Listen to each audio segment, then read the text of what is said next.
세상도 천국으로 와하도다. 할렐루야 찬양하세. 내 모든 죄 사함받고 주 예수와 동행하니 그 어디나 하늘나라.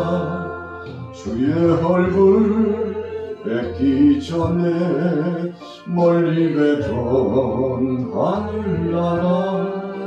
내 맘속에 이루어지니 날로 날로 가깝도다. 할렐루야 찬양하세. 내 모든 죄 사함받고 주 예수와 동행하니 그 어디나 하늘나라. 높은 산이 거친 들이 조막이나 궁궐이나 내 주 예수 모신 곳이 그 어디나 하늘나라. 할렐루야 찬양하세. 내 모든 죄 사함받고 주 예수와 동행하니 그 어디나 하늘나라. 오늘 아침 목요일 아침입니다. 본문 말씀 마가복음 7장 31절에서 37절. 본문 말씀의 주제는 귀먹고 말 더듬는 사람을 고치신 예수님. 귀먹고 말 더듬는 사람을 고치신 예수님이라고 하는 제목으로 함께 은혜를 나누고자 합니다. 복음서의 핵심은 이사야 35장 5절 말씀에 나타난 약속의 말씀을 성취하시는 데 있습니다. 예수님께서 이 땅에 오셔서 실천적으로 하나님의 사랑이 무엇인가를 나타내 주셨습니다. 우리가 보통 사랑이라고 하면 그냥 추상적으로 생각할 때가 많습니다. 사랑을 어떻게 꼭 말로 해야 됩니까? 사랑을 그림으로 그려볼까요? 정말 그릴 수 있을까요? 사랑이 뭡니까? 그것에 대한 논제를 타당하게 설명해 볼 수 있나요? 도대체 사랑이 뭡니까? 여러분, 그래서 그 사랑을 표현한다는 것이 우리가 노래 가사에도 있습니다만 사랑 어떻게 그것을 그릴 수도 없고 눈으로 어떻게 그 모양을 낼 수도 없는 것임을 우리가 고백하지 않습니까? 그러나 오늘 본문 말씀에 보면 예수님께서 얼마나 우리를 사랑하시는지를 나타내 주셨습니다. 삶을 통해서 나타내 주시고 우리의 몸과 그리고는 우리 영혼과 정신의 역사를 통해서 예수님께서 우리 인생들을 얼마나 불쌍히 여기시고 사랑하시는지 말씀해 주셨습니다. 이사야서 35장 5절의 말씀에 보니까 우리가 두상으로 보면 앞을 못 보는 사람이 보게 되고 또 양귀가 있는데 듣지 못하는 사람이 듣게 되고 또 입이 있죠. 말을 잘 하지 못해요. 말 못하는 사람을 말할 수 있도록 주께서 바꾸어 주시고 또 우리 신체 구조 아래로 내려가 보면 다리를 쩔뚝쩔뚝거리고 비정상적인 삶을 살아서 왜 이렇게 인생이 고단하고 힘든지 몰라요. 그런데 예수님께서 그분이 오시면 그리스도께서 오시면 이처럼 네 가지 아주 중요한 현상들이 회복되어지고 열려진다고 했습니다. 다리 저는 사람들이 강건하게 되고 기 먹은 사람들이 귀가 열려지게 되고 말 못하는 사람이 말을 하게 되고 눈이 흐려서 보지 못하는 사람들이 볼 수 있게 된다. 너희가 그런 사람을 보거든 그리스도가 오셨음을 알라. 그분이 바로 메시아요. 세상 만백성들을 사랑하시는 하나님의 사랑이 그분의 모습 속에서 나타난 줄 알라. 이런 약속의 말씀이 선언되어져서 나타났잖아요. 오늘 31절에서 37절까지의 말씀을 보면 메시아 되신 그분이라는 사실을 확연히 점검할 수 있습니다. 자, 예수님께서 다시 두로 지방에서 나와서 시돈을 지나고 데가볼리 지방을 통해서 갈릴리 호수에 이르렀다고 했습니다. 우리가 마가복음 강론을 통해서 반복적으로 느끼는 것은 이 갈릴리 호수 바다를 중심으로 건너편으로 갔다가 다시금 또 되돌아왔다가, 사실 동서남북으로 보면 이 호수가요 빙 둘러서 마치 병풍처럼 그 지역 사람들이 살고 있는 것 아닙니까? 그래서 갈릴리 호수 중심, 그 아래쪽에 요단강물이 흐르고 있는데 요단강 중심으로 계속 예수님께서 사역을 진행하고 계시는데, 이 두롯 지방, 북방 지방에서 이제는 남방, 동방 쪽으로 서서히 이동하셨다는 것을 볼 수 있죠. 그래서 예수님은 따지지도 않고 가리지도 않고 어디든지 사모하는 마음으로 치료와 회복받기를 원하는 사람들이 있으면 찾아가 주셨습니다. 우리가 요한복음 초입에서도 수가성 여인이 그랬죠. 그리고는 하나님의 은혜를 사모하는 모든 사람들이 그랬습니다. 그래서 주님 만나 뵙기를 원했던 니고데모도 저녁 시간에 가서 예수님 만나 뵀는데 그의 인생 문제가 해결되었습니다. 구원의 문제, 거듭남의 문제, 신앙생활을 하긴 하는데 오랜 동안 율법사로서 신앙생활을 했지만 그 중심축이 뿌리가 잘 내리지 못했어요. 그래서 늘 갈증을 느끼는 겁니다. 예배를 해도 갈증을 느껴요. 기도 생활을 해도 갈증이 느껴집니다. 그게 누구의 삶입니까? 니고데모의 삶이었습니다.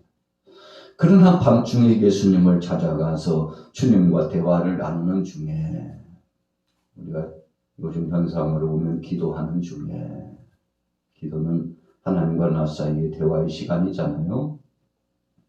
모든 무거운 짐을 내려놓고 주님 앞에 아뢰는 시간 아닙니까?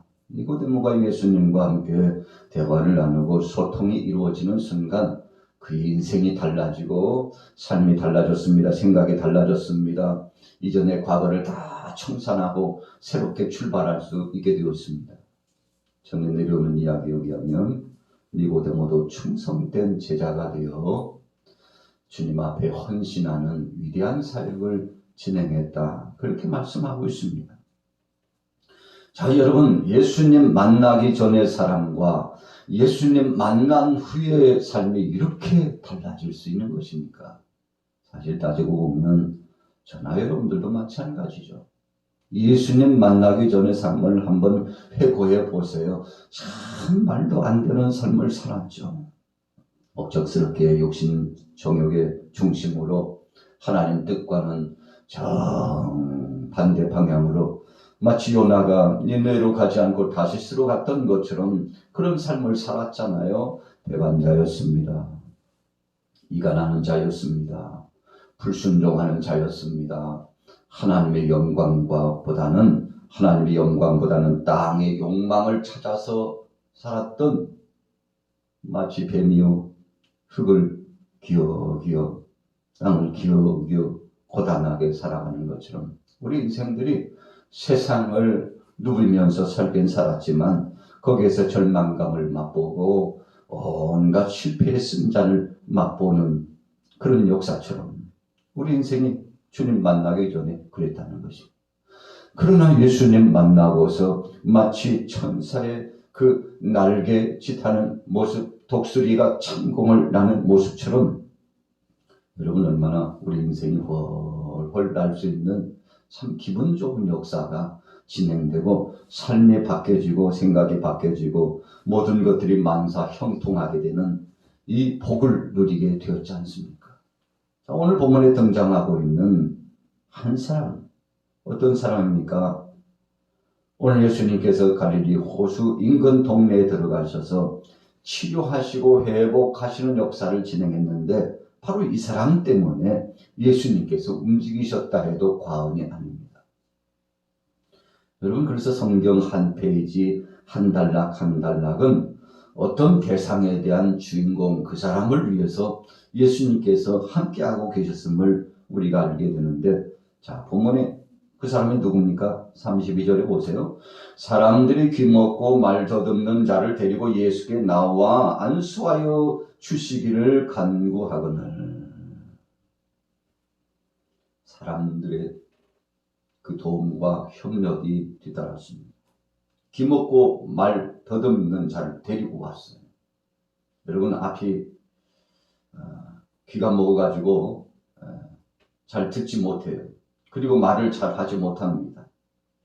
그래서 자신의 앞길의 삶을 혼자 단독적으로 진행해 나가기에는 많은 불편함이 있습니다.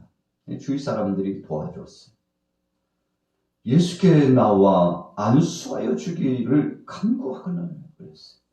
여러분, 그러니까 주위 사람들이 더 적극적으로, 이 양반 참 불쌍한 사람입니다. 주님, 이날을 얼마나 기다렸는지 압니까? 예수님, 치료해 주옵소서. 회복해 주옵소서. 주위 사람들이요 청원을 했어요. 한마디로 왕께 상소문을 올린 것입니다. 만왕의 왕이시오 만주의 주 되시는 못하실 것이 없는 천지 만물을 창조하신 절대자이신 하나님 앞에 간절히 청원하는 겁니다. 이날을 학수고 됐습니다.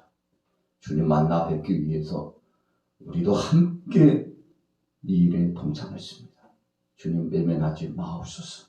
간구했다고 그랬는데 무슨 말을 간구했는지 우리가 구체적으로 다 말씀하지는 않았습니다만, 주님께서 안수해 주시면 회복되고 주님이 불쌍히 여겨주시면 강건케 되리라고 하는 소원을 적극적으로 주님 앞에 탄원하였을 것으로 생각합니다. 자, 33절에 보세요. 예수께서 그 사람을 따로 데리고 무리를 떠나사 손가락을 그의 양 귀에 넣고 침을 뱉어 그의 혀에 손을 대시며. 자, 오늘 33절 이후의 말씀은 예수님께서 친히 이 병자로 하여금 고통당하는 이 불쌍한 영혼으로 하여금 몸소 느끼게 하고 체험케 하셨다는 것입니다.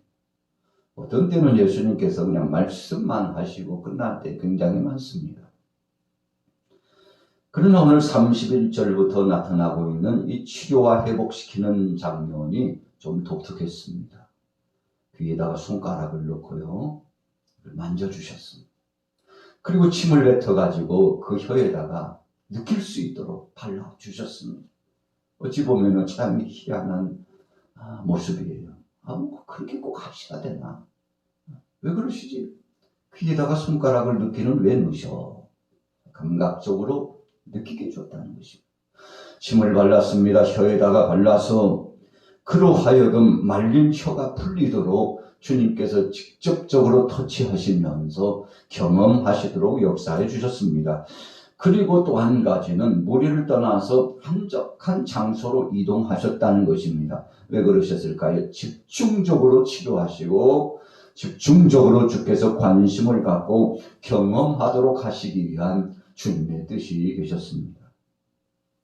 얼마나 그를 불쌍히 여기시고 사랑하셨는지를 우리가 알 수 있는 대목입니다. 사랑의 손길을 몸소 느끼도록 주님께서 역사해 주셨습니다. 그래서 우리는 어떤 때는 우리 머리에 손만 얹어 주셔도, 그냥 내 손 한 손만 잡아 주셔도, 그래서 어떤 환우들은 예수님의 옷자락만 만질 수만 있었어도 그랬잖아요. 자, 이런 모습들이 다 어떤 것입니까? 믿음입니다. 주님을 만나면 치료되고 회복된다는 소원을 품은 믿음입니다. 그래서 예수님 참 함께 온 사람들을 보고 그 소원을 가지고 온 그 환우를 보니까요, 그를 보는 그 순간 불쌍히 여기셨어요. 치료시켜줘야 되겠다는 결정을 하셨습니다. 그리고 구체적으로 주님께서 그를 어루만져 주셨죠. 34절에 보세요. 하늘을 우러러 탄식하시며 그에게 이르시되 에바다 하시니 이는 열리라는 뜻이라. 그의 귀가 열리고 혀가 맺힌 것이 곧 풀려 말이 분명하여졌더라. 자, 예수님께서 하늘을 우러러서 탄식하셨습니다. 하늘을 우러렀다는 것은 아버지 하나님 앞에 간절히 기도하셨다는 것입니다. 베세다 들녘에서 물고기 2마리와 보리떡 5개, 어느 서민의 도시락을 예수님께서 받아 드시고는 그거 그냥 잡수시고 끝날 수도 있잖아요. 기특하다. 너희 따뜻한 마음을 내가 받고 축복하겠다. 주님께서 그렇게 말씀하시고 상황을 종료해도 될 법합니다만 그것 가지고 하늘을 우러러 축사하셨다고 그랬습니다. 하늘을 우러러 축사하셨습니다. 오늘 본문 말씀에 하늘을 우러러 탄식하시며 예수님께서 특별히 하나님 아버지께 간절히 청원하신 내용이 나타납니다만 여러분 성경 속에 보면 하늘이 열리고 음성이 들려지고 하늘을 향하여서 간절히 부르짖으시고 손을 올려서 주님께서 직접 축사하시고 이런 일들이 많죠. 왜 그렇습니까? 그분이 하나님이시기 때문에 가능하신 일입니다. 여러분 그래서 하나님의 영광스러운 능력과 섭리의 뜻을 선포하는 것입니다. 자, 내가 이 일을 위해서 왔다는 것입니다. 눈먼 자들아 와라. 귀가 들리지 않는 자들아 와라. 혀가 꼬여서 말이 오느라고 말 못하는 자들아 와라. 다리를 쩔뚝거리면서 고통당하고 괴로워하는 자들아 오라. 내게로 오라. 내가 너에게 열려주리라. 이사야서 35장 5절 이후의 말씀을 선언한 듯한 탄식하시면서 이 죄인들을 위해서 내가 왔다. 두려워하지 말고 놀라지 말고 와라. 병든 자여 와라. 가난한 자들하고 오라. 마음 상한 자도 와라. 내가 이 일을 위해서 왔으니 지체하지 말고 오라. 여러분 주님께서 선포하시는 대단원의 선포식과 같이 보여지지 않습니까? 에바다 열려져라. 여러분 하나님은 다친 것을 기뻐하지 않아요. 웅크리고 있는 거 하나님 기뻐하지 않습니다. 보지 못하고 고통당하는 거 주님의 뜻이 아닙니다. 귀가 들리지 않고 말 못하는 거, 쩔뚝거리는 거, 불완전한 삶을 사는 거 하나님 원치 않습니다. 그래서 이 성경에 보면 수의 개념조차도 완전수 3, 7, 10 완전수를 말씀하잖아요. 그래서 1000, 3, 7, 10 이런 완전수의 의미가 나타납니다만 뭔가 부족함이 있고 깨어지고 공허한 것은 하나님이 기뻐하시지 않습니다. 회복시켜 주신다는 거죠. 열어주신다는 것입니다. 그래서 다쳐서 고난당하는 고통당하는 그의 모든 것을 주님께서 열어주시고 회복해 주셨습니다. 그래서 오늘의 주제는 에바다. 다쳤느냐 열려질지어다. 나는 처음이요 나중이니 모든 것이 회복될지어다. 자, 성경 36절에 보세요. 예수께서 그들에게 경고하사 아무에게도 이르지 말라 하시되 경고하실수록 그들이 더욱 널리 전파하니. 뭘 경고하셨습니까? 귀가 열리고 혀가 맺힌 것이 곧 풀려져서 말이 분명해지니까 주위 사람들이 얼마나 놀랐는지 몰라요.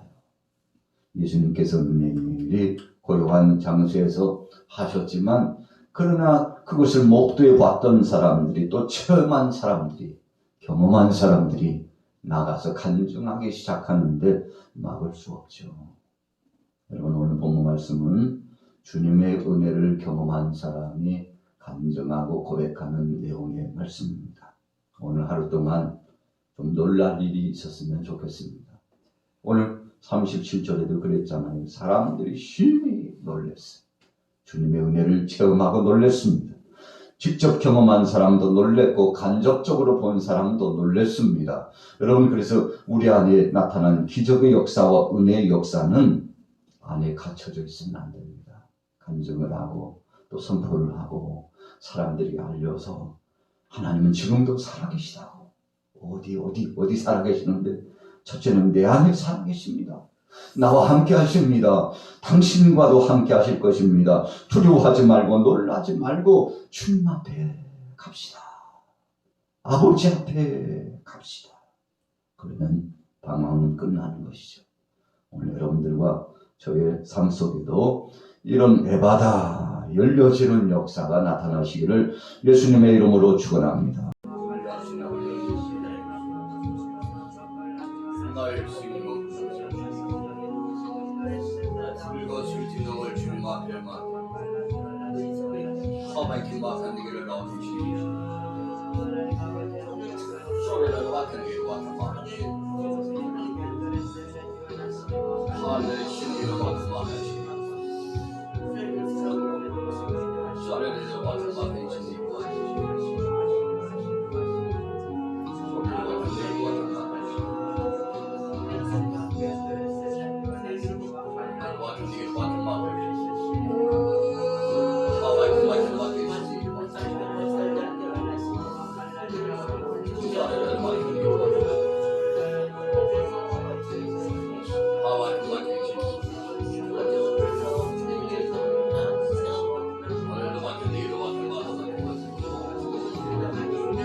다시는 사랑하는 동역자를 잃지 않기를 원합니다.